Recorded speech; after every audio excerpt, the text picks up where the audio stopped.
నమస్తే. తెలంగాణలో మున్సిపల్ ఎన్నిక ఈరోజు పోలింగ్ అయిపోయింది. బీసీలకు సంబంధించి రిజర్వేషన్ 42% చట్టబద్ధంగా రాలేదు. గతంలో సర్పంచ్ ఎన్నికల్లో అక్కడ కూడా చట్టబద్ధంగా ఏం రాలేదు. కనీసం ఇక్కడన్నా రావాలని బీసీ సంఘాలు చాలా మాట్లాడినరు, ప్రెస్ మీట్లు పెట్టినరు, ధర్నాలు చేసిన పరిస్థితి కూడా కనిపించింది. కానీ ఎక్కడ చట్టబద్ధంగా రాలేదు. ఈరోజు కంప్లీట్ అయిపోయినాయి మున్సిపల్ ఎన్నికలు కూడా. 116 మున్సిపాలిటీ, 7 కార్పొరేషన్లకు ఎన్నికలు ముగిసిపోయినట్లే. ఇక ఇదే అంశం గురించి మాట్లాడాలి. ఇంకోవైపు ఏంటంటే, ఈ తెలంగాణలో కాంగ్రెస్ ఎంపీలు ఎవరైతే ఉన్నారో పార్లమెంట్లో ఈ అంశం గురించి మాట్లాడలేదు. ఈటల రాజేందర్ బీజేపీ ఎంపీ ఆయన లేవనెత్తిండు. ఏమైంది, 2 బిల్లులు పంపించారు కదా, ఎంతవరకు వచ్చిందని బీజేపీ అధిష్టానాన్ని కూడా ప్రశ్నించండు. మరి వీళ్ళు ఎందుకు ప్రశ్నించలేదో అసలు ఈ అంశం గురించి మాట్లాడదాం. మన దగ్గర BC political front chairman Balagoni Balaraju Goud గారు ఉన్నారు. మీరు చూశారు, ఈటల రాజేందరు గట్టిగానే ప్రశ్నించడు మీ బీసీలకు సంబంధించి. ఏం చెప్తారు? ఇటు ఏమో కాంగ్రెస్ ఎంపీలు ఏం మాట్లాడలేని పరిస్థితి ఉంది. రాహుల్ గాంధీకి అవకాశం ఇవ్వలేదు అని అవిశ్వాస తీర్మానం కూడా పెట్టిండ్రు. అసలు ఎట్లా చూస్తారు ఈ అంశానికి సంబంధించి? మొదట తొలి వెలుగు యాజమాన్యానికి హృదయపూర్వక నమస్కారం. బీసీల పట్ల రఘు గారికి ఉన్న నిబద్ధతను మేము హృదయపూర్వకంగా స్వాగతిస్తున్నాం. 42% రిజర్వేషన్ అనేది ఎలక్షన్లో గెలవనీకే వాడుకున్నారు కాంగ్రెస్ పార్టీ వారు. కానీ 2.5 సంవత్సరాలు గడుస్తున్నా కూడా గ్రామ పంచాయతీలో 17%కే పరిమితం చేసిర్రు. ఇప్పుడు మున్సిపాలిటీలనేమో 31%కే పరిమితం చేసిర్రు. ఈ విధంగా మేము 62% ఉన్న బీసీలకు ఈ 31తోనే సరిపెట్టిరు. కాబట్టి మేము జనరల్ సీట్లలో బీసీలు నిలబడి గెలవాలని బీసీ పొలిటికల్ ఫ్రంట్ ద్వారా పిలిపించినాము. గెలిచి చూపిస్తాము. ఈ రిజల్ట్ వచ్చినప్పుడు మీకు అందరికీ తెలుస్తుంది. కానీ భారత్ జోడో యాత్రలో రాహుల్ గాంధీ మరియు కామారెడ్డిలో కర్ణాటక ముఖ్యమంత్రి అయిన సిద్ధరామయ్య గారు 42% రిజర్వేషన్ ఇస్తామని, మరియు బడ్జెట్లో సమానంగా సంవత్సరానికి 20,000 కోట్లు ఇస్తామని కాంగ్రెస్ పార్టీ మాట తప్పింది. మొన్న చూస్తే మా బీసీ సోదరుడైన ఈటల రాజేందర్ గారు పార్లమెంట్లో మాట్లాడారు. కానీ 8 మంది కాంగ్రెస్ సభ్యులున్నా మా సోదరుడు మల్లు రవి గారు మా తెలంగాణ నుంచి ఎంపీలకు కన్వీనర్ అయినా కూడా ఆయన ఇప్పటి వరకు మా బీసీల పట్ల పార్లమెంట్లో మాట్లాడలేదు. కాబట్టి మాట్లాడాలని మేము డిమాండ్ చేస్తున్నాము. ఈ చట్టసభలలో 42% రిజర్వేషన్ గురించి 2.5 సంవత్సరాలు గడిచిపోతుంది, ఇప్పటి వరకు మాట్లాడలేదంటే కాంగ్రెస్ పార్టీకి బీసీల పట్ల ఎటువంటి ఈ విధంగా ఉన్నదో అందరికీ తెలంగాణ ప్రజలకు అర్థమవుతుంది. కాబట్టి మేము కూడా ఢిల్లీకి వెళ్ళి వాళ్ళందరికీ రిప్రజెంటేషన్లు ఇచ్చి ఇక్కడ హైదరాబాద్ వచ్చినాక కూడా ఇచ్చి మాట్లాడాలని మేము డిమాండ్ చేస్తున్నాము. ఎందుకంటే ప్రెసిడెంట్ గారి దగ్గర 2 బిల్లులు ఇప్పుడు పెండింగ్లో ఉన్నాయి. ఈ మధ్యనే పేపర్లో వచ్చింది.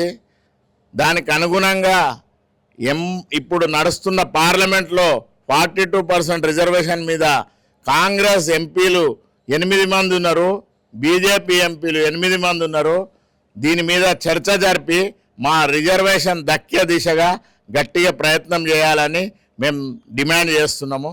అంటే ఇప్పుడు మున్సిపల్ ఎన్నికలు కూడా ముగిసిపోయినాయి, సర్పంచ్ ఎలక్షన్లు కూడా అయిపోయినాయి. ఏముంది ఇప్పుడు? ఏం లేదు. ఇక అంటే ఈ కాంగ్రెస్ ఎంపీలు లేకపోతే కాంగ్రెస్ ప్రభుత్వం తెలంగాణలో మేము చాలా కొట్లాడుతున్నాం అని చెప్పారు. మరి పార్లమెంట్లో ఎందుకు ప్రశ్నించలేకపోయినారు? ఈటల రాజేందర్ ప్రశ్నించడు, ఆయనకు కూడా బాధ్యత ఉంది, ప్రశ్నించడు, తప్పు లేదు. మరి ఎంపీలు కూడా ప్రశ్నించాలి కదా. తప్పకుండా లేవనెత్తాలి. 42% రిజర్వేషన్ మీద పోరాటం చేయాలి, చర్చ జరపాలి. రిజర్వేషన్ దక్కే దిశగా ఈ కాంగ్రెస్ ఎంపీలైనా బీజేపీ ఎంపీలైనా అందరూ ప్రయత్నం చేయాలి. రాజ్యసభలో కూడా బీఆర్ఎస్ రాజ్యసభ సభ్యులు ఉన్నారు. వీళ్ళందరూ కూడా ఎంబడే చర్చ జరిగేటట్టు గట్టిగా ప్రయత్నం చేయాలని మేము బీసీ పొలిటికల్ ఫ్రంట్ ద్వారా డిమాండ్ చేస్తున్నాము, మీ ద్వారా తెలియజేస్తున్నాము. లేకుంటే వాళ్ళ ఇండ్ల దగ్గర చావు డప్పు కొడతాము, మేమంతా కూడా వాళ్ళ ఇంటి ముంగట ధర్నా చేస్తామని మీ ద్వారా తెలియజేస్తున్నాం. ఇప్పుడు స్పీకర్పై అవిశ్వాస తీర్మానం పెడతారంట, అంటే మాట్లాడించడానికి అవకాశం ఇస్తలేరు ఇండియా కూటమి నేతలు, అంటే రాహుల్ గాంధీ వీళ్ళంతా ఉన్నారు కదా, స్పీకర్పై అవిశ్వాస తీర్మానం పెడతారంట. అయితే ఇంకో మాట ఏమంటున్నారు, ఒక వాదన ఏమొస్తుందంటే ఈ బీసీ రిజర్వేషన్లపై అవిశ్వాస తీర్మానం ఎందుకు పెట్టారు అనేది కూడా వస్తుంది. ఎట్లా వస్తారు దీన్ని? అవిశ్వాస తీర్మానం పెట్టాలి. అసలు బీసీలు 80 కోట్ల మంది భారతదేశంలో ఉన్నారు కాబట్టి వాళ్ళ గురించి మొదట చర్చ జరగాలి. ఈ మీ రాజకీయాల గురించి చర్చ జరిగితే ఏముంటుంది?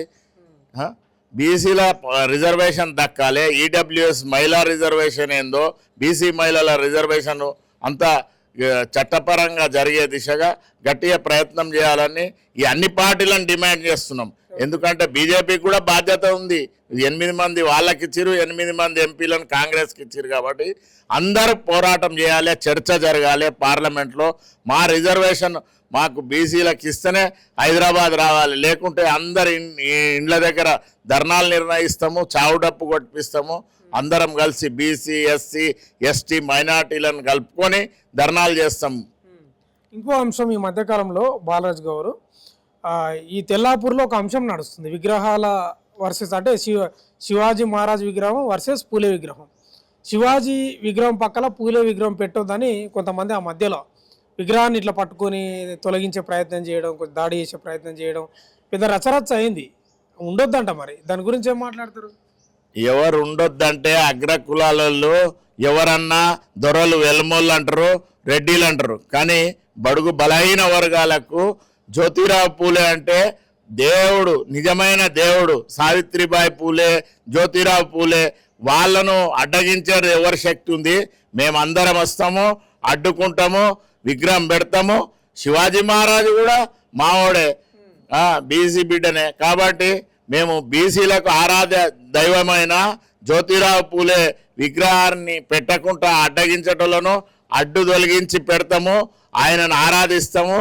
మొత్తము తెలంగాణలో ఉన్న 3 కోట్ల మంది బడుగు బలహీన వర్గాలందరం కూడా ఐకమత్యమై అక్కడ కూర్చుంటాము.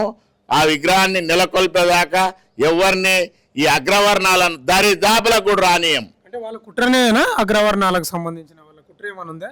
అంటే ఇప్పుడు ఈ 2.5 సంవత్సరాల నుంచి ఈ బీసీ ఉద్యమం అంటేనే జ్యోతిరావు పూలే, అవన్నీ చూసి ఓర్వలేక వాళ్లకు ఈ విధంగా పూలే అంటే కనిపించే దేవుడు, బడుగు బలహీన వర్గాల దైవం ఆయనను ఎవరు అడ్డగిస్తారండి? మేము ఊకుంటామా? మా హనుమంత్ అన్న ఉన్నాడు, మహామౌలు ఉన్నారు, ఆర్ కృష్ణయ్య ఉన్నాడు, మేమందరం ఉన్నాము, మా పెద్దలు దుర్గన్న ఉన్నాడు, మేమందరం ఏకమై మేము పోయి ఆడ. ఈ దొరలు ఎంతమంది ఉన్నారు? వాళ్ళు 1% కూడా లేరు. వాళ్ళని ఏడ లెక్క పెడతాం మేము? 90% ఉన్న వాళ్ళం 1% వాళ్ళదేంది?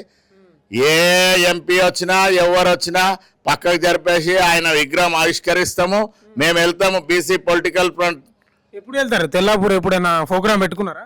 ఇప్పుడు వారం 10 రోజులల్లో ఈ పార్లమెంట్ అయిపోగానే అక్కడ వెళ్తాము. మేము ఆయన విగ్రహం ప్రతిష్ఠించే దిశగా మేము గట్టిగా మా వాళ్ళకి అక్కడ మేము అది చేసి మేము పెట్టే దిశగా గట్టిగా ప్రయత్నం చేస్తాం, పెడతాం. Okay, thank you.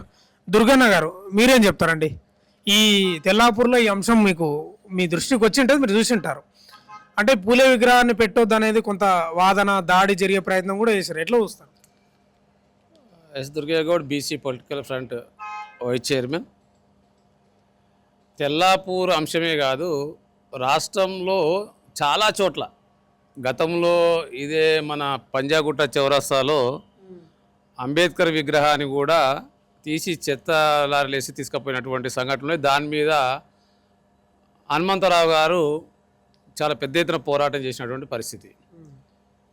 అంటే దీని కారణం ఏంటంటే ఈరోజు 90% ఉన్నటువంటి ఎస్సీలు, ఎస్టీలు, బీసీలు మహాత్మా జ్యోతిరావు పూలే విగ్రహం ద్వారా, సావిత్రిబాయి పూలే విగ్రహాల ద్వారా, అదేవిధంగా కొండ లక్ష్మణ్ బాపూజీ కావచ్చు, అదే మహాత్మా జ్యోతిరావు పూలేతో పాటు తెలంగాణలో ఉన్నటువంటి సర్దార్ సర్వాయి పాపన కావచ్చు, అదేవిధంగా ప్రొఫెసర్ జయశంకర్ కావచ్చు, అదేవిధంగా చాక లైలామ కావచ్చు, దొడ్డు కొమరయ్య కావచ్చు, కొమరయ్య కావచ్చు, అంటే బహుజన ఉద్యమానికి నాంది పలికినటువంటి ఎంతోమంది మహనీయుల విగ్రహాలు రాష్ట్ర వ్యాప్తంగా పెట్టుకోవడం జరుగుతుంది. మేము ఎందుకు అంటే బహుజన సామాజిక వర్గాలకు భవిష్యత్తులో రాజ్యాధికారం రావాలనేటువంటి ఉద్దేశంతో బహుజనులు చదువుకోవాలని, విద్యాపరంగా రాజకీయ పరంగా ఎదగాలని చెప్పేసి పోరాటం చేసినటువంటి మహనీయులు వాళ్ళు. ఆ చైతన్యం దిశగా వాళ్ళని పెట్టుకొని మహాత్మా జ్యోతిరావు పూలే అంటే ఎవరు అసలు వాస్తవంగా డాక్టర్ బిఆర్ అంబేద్కర్కే గురువు. అసలు శివాజీని వెలుగులోకి తీసుకొచ్చిందే మహాత్మా జ్యోతిరావు పూలే. అలాంటి మహాత్మా జ్యోతిరావు పూలే చరిత్ర తెలుసుకోకుండా కొంతమంది మతోన్మాదులు అనుకోవచ్చు, లేకపోతే కులపిచ్చిగాలు అనుకోవచ్చు, వాళ్ళకు సబ్జెక్ట్ తెలియకపోవడం అనుకోవచ్చు. వాస్తవంగా శివాజీని వెలుగులోకి తీసుకొచ్చేసి ఆ మహనీయుని గురించి చెప్పిందే పూలే. ఆయన చెప్పిన తర్వాతనే దేశంలో శివాజీ విగ్రహాలు నెలకొల్పడం జరిగింది. అది తెలుసుకోకుండా వీళ్ళు మాట్లాడుతూ ఉన్నారు. మళ్ళీ తెల్లారే ఓ స్టేట్మెంట్ ఇచ్చారు, మాకు మహాత్మా జ్యోతిరావు పూలే అంటే ఎలాంటి కోపం లేదు. అరే నువ్వోడా భయ మాట్లాడడానికి కోపం లేదని చెప్పేసి ఈరోజు తెలంగాణ రాష్ట్రంలో ఎవడి పేర్లు ఉన్నాయి? అసలు మీరు పెట్టినటువంటి పార్కులకు కానీ, మీరు పెట్టినటువంటి భవనాలకు కానీ, మీరు ఏవైతే చాలా యూనివర్సిటీలకు పేర్లు పెట్టారు కదా, ఎన్నో యూనివర్సిటీల పేరు పెట్టి పెట్టినటువంటి వాళ్ళు రాజకీయంగా లబ్ధి పొందినటువంటి వాళ్ళే తప్పితే సమాజానికి సేవ చేసినటువంటి వాళ్ళు ఒక్కరు లేరు. మీరు మహాత్మా జ్యోతిరావు పూలే విగ్రహాన్ని ఒక్కటి తొలగించాలని చూస్తే మేము 100 విగ్రహాలు పెడతాం. ఈరోజు సర్దార్ సర్వాయి పాపన విగ్రహం పెట్టమంటే ఒక విగ్రహం పెట్టమంటే పెట్టలేదు. కానీ ఇవాళ తెలంగాణ రాష్ట్ర వ్యాప్తంగా మా యొక్క సర్దార్ సర్వాయి పాపన విగ్రహాలు నెలకొల్పుతా ఉన్నాం. ఒక్క చాకలాయల విగ్రహం పెట్టమని చెప్పినాం, ప్రభుత్వాన్ని పెట్టలేదు. ఇలా రాష్ట్ర వ్యాప్తంగా విగ్రహాలు నెలకొల్పుతున్నారు. బీసీల పక్షాన్నే ఉంటామని చెప్తుంది కదా ప్రభుత్వం. ఈ మధ్యకాలంలో ముఖ్యమంత్రి రేవంత్ రెడ్డి నిజామాబాద్లో మాట్లాడుతూ రేవంత్ గౌడు, యాదవ్, మాదిగ ఇవన్నీ ఆయనే చెప్పుకున్నాడు కదా, అన్నీ చేసిండ్రు నన్ను, నేను బీసీ ఎస్సీ ఎస్టీల పక్షం నిలబడ్డా కాబట్టి నాకు ఆ పేర్లు వచ్చినాయని చెప్తున్నాడు కదా. ఒకసారి నిజంగా ప్రదర్శిస్తే మీరు అన్నట్టు తెల్లాపూర్లో విగ్రహాన్ని చేసినటువంటి వాళ్ళు 24 గంటలు తీసుకపోయి లోపల వేసేయాలి వాళ్ళు. మరి అది జరిగిందా? రెండవది, నిజామాబాద్లో ముఖ్యమంత్రి రేవంత్ రెడ్డి గారు మాట్లాడుతూ ఏం చెప్పారంటే, నాకు సర్దార్ సర్వాయి పాపన్న జయంతి రోజున రవీంద్ర భారతిలో మా పిసిసి అధ్యక్షులు మహేష్ కుమార్ గౌడ్ గారు నాకు గౌడ సభ్యత్వం ఇచ్చారని చెప్పాడు. దాంట్లో భాగంగా ముదిరాజు సభ్యత్వం ఇచ్చారని చెప్పాడు. తర్వాత యాదవులు యాదవ సభ్యత్వం ఇచ్చారని చెప్పారు. ఎస్సీలు ఎస్సీ సభ్యత్వం ఇచ్చారు. అంటే మొత్తం మీద రేవంత్ రెడ్డి గారు ఏం చెప్పారు, నేను ఒక బహుజన బిడ్డను, నేను రెడ్డిని కాదు, పేరుకే రెడ్డిని, కానీ నాలో ఉన్నటువంటి భావాలన్నీ అభ్యుదయభావాలన్నీ బహుజన భావాలు ఉన్నాయని చెప్పారు. నేను సూటిగా మన తొలి వెలుగు ద్వారా ముఖ్యమంత్రి రేవంత్ రెడ్డి గారికి అడుగుతా ఉన్నా, ఇదే ప్రగతి భవన్ను నువ్వు ప్రమాణ స్వీకారం చేసిన రోజే కంచె తొగిలించి ఆ యొక్క భవన్కు మహాత్మా జ్యోతిరావు పూలే పేరు పెడితే మేమందరం సంతోషపడ్డాం. మహాత్మా జ్యోతిరావు పూలే విగ్రహం పెడతానని చెప్పేసేసి ఇదే ప్రసాద్ ల్యాబ్ దగ్గర 6 నెలలు అయింది. 6 నెలలు సంవత్సరం అయిపోతుంది. ఏది స్థల పరిశీలన చేసి ఎందుకు పెట్టలే మహాత్మా జ్యోతిరావు పూలే విగ్రహం ఇప్పటి వరకు? రెండవది 6 నెలలు అయింది. ఏది సర్దార్ సర్వాయి పాపన జయంతి రోజు ఇదే ట్యాంక్ బండ్ మీద మహాత్మా ఆయన యొక్క విగ్రహాన్ని భూమి పూజ చేశారు. 6 నెలలైనా ఇప్పటిదాకా సర్దార్ సర్వాయి పాపన్న విగ్రహాన్ని పెట్టడానికి చేతులు రావట్లేదు మీకు. కానీ అదే అక్కడ మీ యొక్క నాయకుడైనటువంటి రాజీవ్ గాంధీ విగ్రహం మాత్రం పెట్టిరు. ఎన్ని రోజులు పెట్టిరు? వారం రోజులు పెట్టిరు. తెలంగాణ తల్లి విగ్రహం పెట్టిరు. 2 రోజులు పెట్టిరు, వారం రోజులు పెట్టిరు. కానీ సంవత్సరాల కాలమైనా మహాత్మా జ్యోతిరావు పూలే గుర్తుకు రాడు, సర్దార్ సర్వాయి పాపన్న గుర్తుకు రాడు. అంటే ఇక్కడ చాలా స్పష్టమవుతుంది. ఇంకొకటి, ఇది కనీసము ఫైనాన్స్తో సంబంధించినటువంటి విషయం. అదే ఈ జనగామ జిల్లాకు సర్దార్ సర్వాయి పాపన పేరు పెడతామన్నారు వీళ్ళు, ఎన్నికల మేనిఫెస్టోలో ఉంది. దానికి ₹1 కూడా ఖర్చు లేదు. ఒక జీవో తీసేస్తే జనగామ జిల్లాకు సర్దార్ సర్వాయి పాపన్న పేరు నామకరణం అయిపోతుంది. ఆ పేరు అది కూడా చేయట్లేదు. అంటే చెప్పడం కాదు, ఈరోజు చేసి చూపించాలి. చెప్పడంలో ఉపయోగం ఏంటి? చేసి చూపించడం, బీసీ కులగణన చేసినాం చెప్తారు కదా. వాస్తవమే. మీరు అధికారంలోకి వచ్చిన 3 నెలల కులగణన చేస్తామన్నారు. మేము వెంబడి పడంగా ఎన్ని రోజులకు చేసిరు? సంవత్సరం తర్వాత మీరు కులగణన చేసిరు, దానికి బడ్జెట్ కేటాయించారు, కులగణన చేసిరు. చేసిన కులగణన వల్ల బీసీలకు ఏమైనా లాభం జరిగిందా? విద్యాపరంగా జరిగిందా? ఉద్యోగ పరంగా జరిగిందా? రాజకీయ పరంగా జరిగిందా? పారిశ్రామిక పరంగా జరిగిందా? కాంట్రాక్టుల పరంగా జరిగిందా? దేని పరంగా నీ 42% రిజర్వేషన్ వల్ల బీసీలకు ఒరిగింది ఏంటి? నువ్వు 42% రిజర్వేషన్ను అసెంబ్లీలో తీర్మానం చేసిన తర్వాత ఇది 3వ పార్లమెంటు సమావేశం. మొదటి పార్లమెంటు సమావేశంలో ఏం చేసినావు? కేవలం ధర్నాలకే పరిమితం అయిపోయి ధూమ్ధామం అని చెప్పేసి నేను బీజేపీ ప్రభుత్వానికి గోడలు కూలుస్తా, బీజేపీ ప్రభుత్వం గోడలు బద్దలు కొడతా, ఈ యొక్క తెలంగాణ రాష్ట్రాన్ని దేశంలో రోల్ మోడల్గా చూపిస్తా, 42% రిజర్వేషన్ మీద దేశంలో ఎక్కడ కూడా పోరాటాలు జరగలేదు, ఎక్కడ కూడా కులగణన చేయలేదు అని చెప్పేసి కర్ణాటకలో చెప్పిండు, మహారాష్ట్రలో చెప్పిండ్రు. మరి చెప్పినటువంటి అంశాన్ని పార్లమెంట్లో ఏం చేసినావు? మీ ఇండియా కూటమి నుంచి 235 మంది పార్లమెంటు సభ్యులు ఉన్నారు కదా, ఇది 3వ పార్లమెంటు సమావేశాలు కదా. ఒక్క రోజైనా రాహుల్ గాంధీ గారి చోట ఈ యొక్క 9th షెడ్యూల్లో తమిళనాడు తరహాలో బీసీ బిల్లు 9th షెడ్యూల్లో చేర్చాలని చెప్పేసి ఒక్కరోజన్నా పార్లమెంటు స్తంభింపజేశారా? ఒక్కరోజన్నా ప్రశ్నలు లేవనెత్తారా? లేదే. అంటే మిమ్మల్ని ఎట్లా నమ్మాలి? పైగా ఇక్కడ ప్రాతినిధ్యం వహిస్తున్నటువంటి పార్లమెంటు సభ్యులు ఒక్కరు కూడా ఈ రిజర్వేషన్ల మీద మాట్లాడరు. ఇప్పుడు మొన్న పార్లమెంటు సమావేశాల్లో ఈటెల రాజేందర్ ఈ అంశం గురించి లేవనెత్తిండు. 2 బిల్లులు ఉన్నాయి, ఏంది పరిస్థితి అనేది. కాంగ్రెస్ ఎంపీలేమో ఏమన్నట్టున్నారు, మరి ఎట్లా వస్తారు దాన్ని? వాస్తవంగా ఇవ్వాల్సినటువంటి బీజేపీ ప్రభుత్వం అడ్డుకుంటుందని చెప్పేసి కాంగ్రెస్ అంటుంది. కానీ అందులో ఉన్నటువంటి నాయకుడే ఒక సీనియర్ మోస్ట్ నాయకుడు ఈటెల రాజేందర్ గారు ఈ యొక్క బీసీ బిల్లు తెలంగాణ నుంచి వచ్చి 2 బిల్లులు వచ్చినాయి, మీ పరిధిలో ఉన్నాయి, రాష్ట్రపతి పరిధిలో ఉన్నాయి, ఏమైనా అడిగితే వాళ్ళ సమాధానం ఏం చెప్పారు? అక్కడ ఉన్నటువంటి న్యాయశాఖ మంత్రి అంటే 2 బిల్లులు వచ్చిన మాట వాస్తవమే, మా పరిశీలనలో ఉన్నాయి, పరిశీలిస్తామని చెప్పారు. మరి ఎమ్మడే మరి కాంగ్రెస్ సభ్యులు లేవాలి కదా, లేచి సపోర్టెడ్గానే ఉండాలి కదా. ఒక కేంద్రంలో అధికార పార్టీ నుంచి వస్తున్నటువంటి ఈటెల రాజేందర్ గారే ఇంత స్పష్టంగా ఆయన పార్లమెంట్లో మాట్లాడినప్పుడు ఈ యొక్క మరి పార్లమెంట్ కాంగ్రెస్ నుంచి 8 మంది పార్లమెంట్ సభ్యులు ఆయన సపోర్ట్గా నుండి ఎప్పుడు తేలుస్తారు దీన్ని? ఇప్పుడు దాదాపు 1.5 సంవత్సరం కాలం అయింది, మీకు బిల్లు పంపించి మరి ఏం చేస్తున్నారని అడగాలి కదా. ఎందుకు కాలయాపన జరుగుతూ ఉంది? ఈరోజు రాహుల్ గాంధీ గారు ఎక్కడో ఓట్లు కొల్లగొట్టిరని చెప్పేసి దాని మీద మాట్లాడతాడు, తర్వాత ఈరోజు దేశ సైన్యం గురించి మాట్లాడతారు, లేదా అభివృద్ధి మీద మాట్లాడతారు, లేకపోతే రాజకీయ నాయకుల మీద ఈ కేసులు అయితే దాని మీద మరి మీ యొక్క సభ్యత్వం రద్దు అవుతుంది అన్నప్పుడు పార్లమెంటు స్తంభింపజేస్తారు. మొన్న ఆయన మాట్లాడలేదని చెప్పి స్పీకర్ మీద ఈరోజు అవిశ్వాస తీర్మానానికి రెడీ అయ్యారు. అంటే మీరు ఇన్ని దాంట్ల మీద మాట్లాడుతున్నటువంటి మీరు దేశంలో 70 కోట్ల మంది బీసీలు ఉంటే బీసీలకు ఇప్పటి వరకు కేంద్రంలో ఒక మంత్రిత్వ శాఖ లేదు. ఈ 70 కోట్ల మంది ఢిల్లీ పోయి ఎవరికి రిప్రజెంటేషన్ చేయాలి? మా సమస్య ఇది, మా కథ ఇది, మాకు ఉద్యోగాలలో అన్యాయం జరుగుతుంది, విద్యలో అన్యాయం జరుగుతూ ఉంది, మాకు బడ్జెట్లో అన్యాయం జరుగుతుందని చెప్పడానికి ఒక మంత్రిత్వ శాఖ లేదా? ఇప్పటి వరకు 70 సంవత్సరాలు అయిపోయి 77 సంవత్సరాలు నడుస్తూ ఉంది స్వాతంత్రం వచ్చి. ఈ మహిళా బిల్లులో బీసీల సపోర్ట్ ఏంటో తేల్చలేదు. మొన్న కేంద్రం బడ్జెట్ చేసేది, అందులో కనీసం మీరు ఇచ్చినటువంటి బడ్జెట్ తోటి ఈ దేశంలో ఉన్నటువంటి బీసీలకు చాక్లెట్లు కూడా రావు. మీరు ముఖ్యమంత్రి గారు మేము అడుగుతా ఉన్నాం, మీరు ఏం ప్రశ్నిస్తూ ఉన్నారు? ఈరోజు ఏం చేశారని చెప్పేసి. అక్కడనే కాదు, తెలంగాణలో కూడా వీళ్ళు వాస్తవంగా ఈయన సంవత్సరానికి 20,000 కోట్ల రూపాయల బడ్జెట్ ఇస్తున్నాడు రేవంత్ రెడ్డి గారు. మేము అధికారంలో రాగానే సకాలంలో బీసీ విద్యార్థులకు ఫీజు రియంబర్స్మెంట్ ఇస్తున్నాడు. గొల్ల కుర్మలకు 2 లక్షల రూపాయలు ఎలాంటి పూచికత్తు లేకుండా బ్యాంకులలో 2 లక్షల రూపాయలు ఇస్తామని చెప్పాడు. చేనేత కార్మికులకు ఉన్నటువంటి రుణమాఫీ చేస్తామని చెప్పాడు. అదేవిధంగా ముదిరాజులకు ఇట్లా ప్రతి ఒక్క కులానికి రజక, అదేవిధంగా మరి నాయబ్రహ్మణులకు వాళ్ళకి పనిముట్లు ఇస్తామని చెప్పారు, దోబిఘాట్లు కట్టిస్తామని చెప్పారు. అది చెప్పినటువంటి వాగ్దానం ఏది చేయకుండా 20,000 కోట్లు అంటే 2 సంవత్సరాలు అయింది కదా, 40,000 కోట్లు రావాలి వాళ్ళు ఇచ్చిన మాట ప్రకారంగా. మరి బడ్జెట్లో పెట్టింది ఎంత? వీళ్ళు పోయిన పార్లమెంట్లో పెట్టిందేమో కేవలం 9,000 కోట్లు. 20,000 కోట్లు ఇస్తానని చెప్పేసి కేవలం 9,000 కోట్లు పెట్టారు. 9,000 కోట్లు ఖర్చు పెట్టింది ఎంత? 2,000 కోట్లు ఖర్చు పెట్టారు. మరి ఇప్పుడు 7,000 కోట్లు ఎటుపోయినట్టు, ఎటుదారి మళ్ళించినట్టు.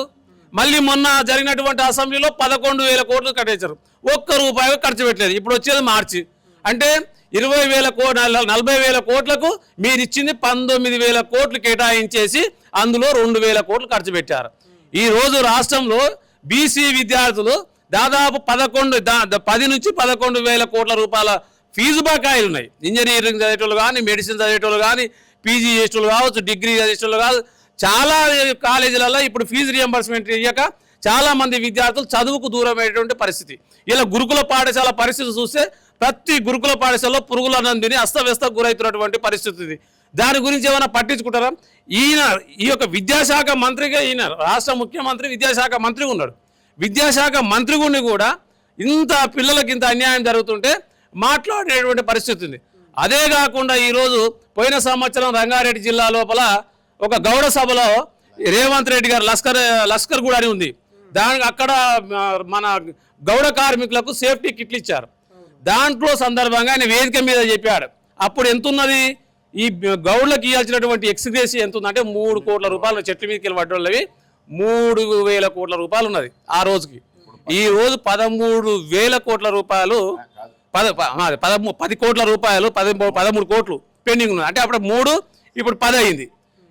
ఆ రోజు ఆయన ఏం చెప్పాడు వేదిక మీద, రేపు పొద్దున్నే ఏమని చెప్పాడు. పక్కల ఫైనాన్స్ మినిస్టర్ ఉన్నాడు, మా బీసీ వెల్ఫేర్ మినిస్టర్ ఉన్నాడు, పిసిసి అధ్యక్షుల వారు ఉన్నారు. రేపు పొద్దున్నే ఇచ్చేసేసాడండి ఫైనాన్స్ డిపార్ట్మెంట్ చెప్పేసి రేపు పొద్దుగాల అకౌంట్లో పడిపోవాలని చెప్పాడు. సంవత్సరం అయిపోయింది, 3 కోట్లు పోయి 10 కోట్లు అయింది, కానీ ఇప్పటి వరకు 10 పైసలు రాలే ఎక్స్గ్రేసియా.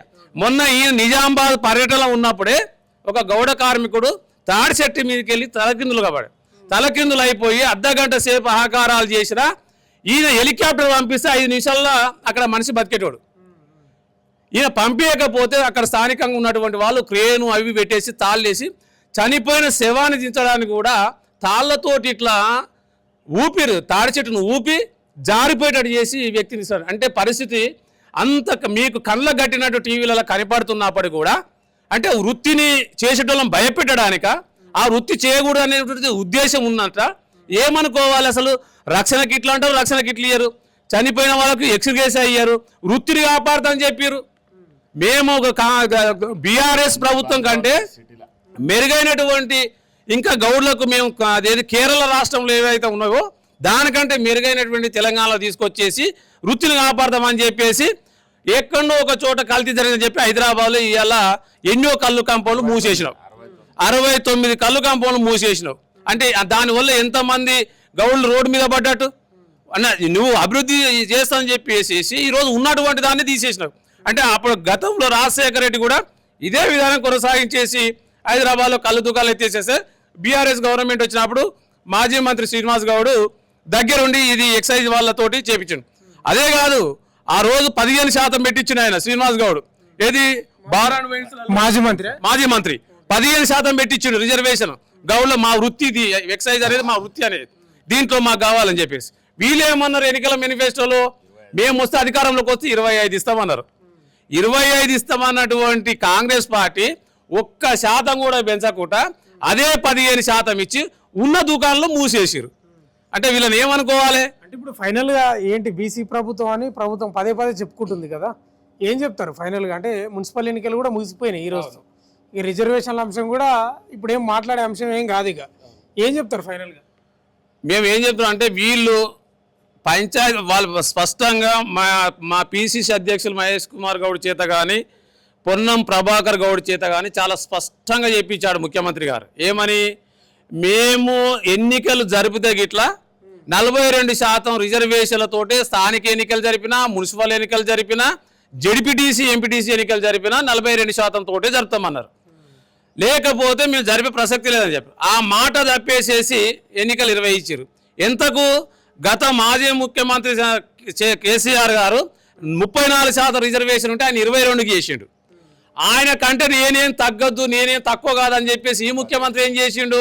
22 నుంచి 17 చేసిండు. అంటే మీ లోపల ఉన్నటువంటిది ఏంటిది? కేసీఆర్ నువ్వు ఒక్కటే, ఆయనకు నువ్వేం తక్కువ కాదు. ఆయన తమిళనాడు తర్వాత 69% రిజర్వేషన్ ఇస్తా అని చెప్పేసి 34 ఉన్నదాన్ని 22 చేసిండు. నువ్వు 42 ఇస్తా అని చెప్పేసి 17 చేసినావు. అంటే బీసీల పట్ల ఈ కాంగ్రెస్ పార్టీ కానీ బీఆర్ఎస్ పార్టీ కానీ ఎంత చిత్తశుద్ధి ఉందో మనకు తెలిసిపోతుంది. కాబట్టి నేను ఏం చెప్తా ఉన్నానంటే ఆ రాజకీయ పార్టీలో ఉన్నటువంటి బీసీలకు, కాంగ్రెస్లో ఉన్నటువంటి బీసీలకు వాళ్ళు ఎట్లాగో మనకు చెయ్యరు, వాళ్ళు చేసే ఉద్దేశం వాళ్ళకు లేదు. కాన్స్టిట్యూషన్ మీరు ప్రశ్నించేటటువంటి వాళ్ళు ఒక్కరు కూడా ఈరోజు ప్రశ్నించట్లేదు. సర్పంచ్ ఎన్నికలు అయిపోయినాయి, 3,000 కోట్ల రూపాయలు ఏదో కేంద్రంలో ఆగిపోయినాయని చెప్పేసి సర్పంచ్ ఎన్నికలు నిర్వహించారు. మరి మున్సిపల్ ఎన్నికలకు ఏమైపోయినాయి? ఇప్పుడు ఏమైపోయినాయి? టైం ఉంది కదా. మరి 42% రిజర్వేషన్ అమలు చేసినాకనే 9th షెడ్యూల్లో పెట్టిన తర్వాతనే వెళ్ళొచ్చు కదా. మరి ఎందుకు అడగలేకపోతున్నారు మా మంత్రులు? మా ప్రజాప్రతినిధులు ఎందుకు అడగలేకపోతురు? ఎందుకు నోర్లు మూసుకొని కూర్చురు? దాని కారణం ఏంది అసలు? అంటే రేవంత్ రెడ్డి బీసీ సభ్యత్వం ఇచ్చినావు, నేను పిసిసి అధ్యక్షులను అడుగుతా ఉన్నా. మరి నువ్వు సభ్యత్వం ఇచ్చినప్పుడు నాకు గౌడ బిడ్డగా నేను చెప్తా ఉన్నా, ఈ కులానికి ఏం చేస్తున్నావు, ఈ వర్గాలకు ఏం చేస్తా ఉన్నావు, మా బీసీల బడ్జెట్ ఏమైపోయింది, మా విద్యార్థుల భవిష్యత్తు ఏమైపోయింది, మేము ఇస్తున్నటువంటి బడ్జెట్లో కేవలం 20,000 కోట్లు ఇచ్చేసి 40,000 ఇస్తాను, 9,000 ఇచ్చినావు, అందులో 2,000 కోట్లే ఖర్చు పెట్టావు. నేను రోడ్ల మీదకి ఏ విధంగా వెళ్ళాలి, నా బీసీలకు నేను ఏం సమాధానం చెప్పుకోవాలని చెప్పేసి అక్కడ పిసిసి అధ్యక్షుడు మహేష్ కుమార్ గౌడ్ అడగట్లేదు, ఇక్కడ పొన్నం ప్రభాకర్ గౌడ్ అడగట్లేదు, అక్కడ కొండ సూర్యకి అడగట్లేదు, ఇక్కడ శ్రీ హరిగారు అడగట్లేదు, ఉన్నటువంటి శాసనసభ్యులు బీసీలో ఎవరో వాళ్ళు కూడా అడగట్లేదు. అంటే వీళ్ళకి ఏంటంటే పదవులే ముఖ్యమైపోయినాయా? నేను ఒక్కటే పొన్నం ప్రభాకర్ అని విజ్ఞప్తి చేస్తా ఉన్నా. అన్న, మీరు తెలంగాణ ఉద్యమంలో ఆనాడు తెలంగాణకు అడ్డొస్తే కిరణ్ కుమార్ రెడ్డి ఫ్లైట్ కాల్చిపడేస్తున్నాడు, కరీంనగర్ బిడ్డ నువ్వు తెలంగాణ బిల్లుకు అడ్డుకుంటే కరీంనగర్కి ఇట్లా వచ్చేస్తే నీ హెలికాప్టర్ పేల్చేస్తా అని చెప్పాడు. అదేవిధంగా పార్లమెంట్లో స్పీకర్ మీరా కుమారి కాళ్ళు పట్టుకున్నావు, సుష్మా స్వరాజ్కు దండం పెట్టినావు. నువ్వు బిల్లు పెట్టకపోతే, తెలంగాణ బిల్లు పెట్టకపోతే ఎంతోమంది విద్యార్థులు చచ్చిపోతారని చెప్పేసి కాళ్ళు మొక్కినటువంటి సంఘటన మొన్న జయపాల్ రెడ్డి జయంతి రోజు బయటకు వచ్చింది. అది మరి నువ్వు తెలంగాణ రాష్ట్ర సాధన కోసము రాజీనామాలు చేసిన వాళ్ళు, కాలు మొక్కిన వాళ్ళు, దండం పెట్టిన వాళ్ళు, బెదిరించిన వాళ్ళు ఇలా బీసీ రిజర్వేషన్ కోసము పార్లమెంట్లో ఎందుకు మాట్లాడలేకపోతురు? తెలంగాణ సాధన కేవలము సామాజిక న్యాయంతో ఏర్పడినటువంటి తెలంగాణలో ఇంత అగ్రకుల హాంభావం పెరిగిపోతూ ఉంటే, సామాజిక న్యాయాన్ని బొందబెడతా ఉంటే మరి ఎందుకు మాట్లాడలేకపోతురు? అందుకే నేను ఏమన్నా, మీరు తెలంగాణ వచ్చినాక మీ నోర్లు ఏమైనా చచ్చిపోయినాయా? మీ వీధ ఏమన్నా ఉందా? ఈరోజు బీసీ ఉద్యమం బలంగా ఉంది కాబట్టినే అంతో కొంత మీకు ఆ రాజకీయ పార్టీలల్లో కనీసమైన ఆ మాత్రం గౌరవం ఉంది. బయట మేము బీసీ ఉద్యమమే చేయకపోతే ఇప్పటి వరకు వాళ్ళు మొత్తం కబ్జా చేసేసేసి ఉన్నటువంటి వాళ్ళని కూడా బయటకు పంపించేటువంటి పరిస్థితి స్పష్టంగా చూస్తున్నారు కదా మీరే. కొండా సురేఖ మీద ఎలాంటివి చేశారు, పొన్నమన్న మీద ఏ విధంగా చేశారు. ఇప్పటి వరకు 3 మంత్రి పదవులు ఉన్నా కానీ ముఖ్యమంత్రి దగ్గర ఈరోజు మా మదియాస్ గౌడ్ గారికి ఏం తక్కువ? ఎంతో మందికి పదవులు ఇస్తా ఉన్నారు. మదియాస్ గౌడ్కి ఇవ్వచ్చు కదా, నామినేటెడ్ పోస్ట్ ఇవ్వచ్చు కదా, ఇవ్వడానికి చేతులు రావు. అందుకనే నేను చెప్తా ఉన్నా, పోరాడితేనే ఏదైనా సాధ్యమవుతుంది, ప్రశ్నిస్తేనే ఏదైనా సాధ్యమవుతుంది. ఏదైతే మీరు అనగబెట్టేసి 17% ఇస్తే మొన్న 52% గెలిపి చూపించినాం. ఇది ఒక మాకు నాంది. మీరు ఎప్పుడైతే తెలంగాణ ఉద్యమాన్ని ఆ రోజు అడ్డుకుంటే ఏ విధంగా ప్రజలు తిరగబడి తెలంగాణ సాధించుకోరో, ఇలా బీసీ ఉద్యమాన్ని అణచిపెట్టాలని చూస్తే ఆ రోజు 17కి 52 గెలిచినాం, ఇలా 65 గెలిచి చూపించబోతా ఉన్నాం. ఇది రాబోయే రోజులలో అన్ని రాజకీయ పార్టీలకు ఒక గోరుగట్టేటువంటి ప్రయత్నం. ఇలా బీజేపీ కానీ, బీఆర్ఎస్ కానీ, కాంగ్రెస్ పార్టీ కానీ అన్ని రాజకీయ పార్టీలు బీసీల విజన్ మాట్లాడకపోతే మీ యొక్క రాజకీయ పార్టీలకు గోరి కడతామని చెప్పేసి సందర్భంగా హెచ్చరిస్తా ఉన్నాం. Thank you very much.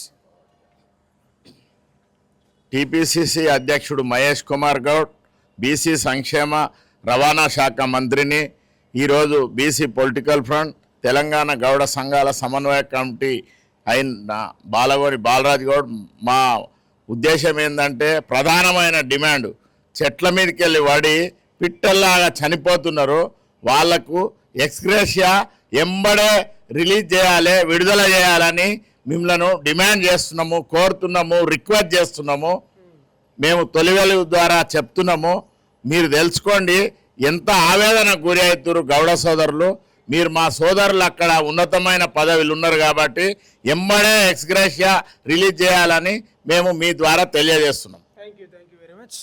ఈ మధ్యలోనే నిజామాబాద్లో గౌడ సోదరుడు చెట్టుపైనే ప్రమాదానికి గురయ్యాడు.